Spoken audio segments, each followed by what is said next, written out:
আসসালামু আলাইকুম ভাইরা। অন্ধভক্তদের প্রকোপটা ভারতবর্ষে এতটাই বৃদ্ধি পেয়ে গেছে যে কোনটা সত্য আর কোনটা মিথ্যা কিছু বুঝতে পারছে না। আসলে সাম্প্রদায়িকতা এতটাই বেড়ে গেছে যে সম্প্রীতির বার্তা দিচ্ছে মানুষ ঠিকই, কিন্তু সেটাকে গ্রহণ না করে সাম্প্রদায়িক দাঙ্গা হাঙ্গা এগুলোই চলছে।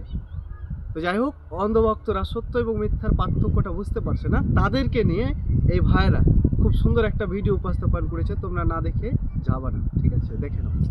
এটা কি লেখা আছে বলতো? আম। এটা কি লেখা আছে বলতো? জাম। এটা কি লেখা আছে বলতো?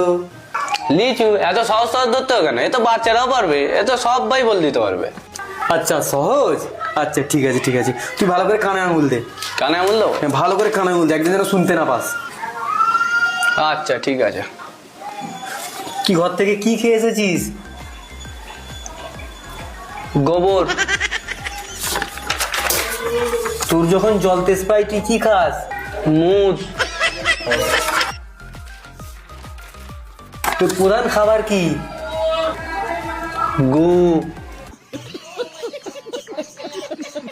তোমাদেরকে যদি এই ভিডিওটা ভালো লাগে তাহলে অবশ্যই একটা লাইক আর শেয়ার আর সাবস্ক্রাইব তো জরুর করবে।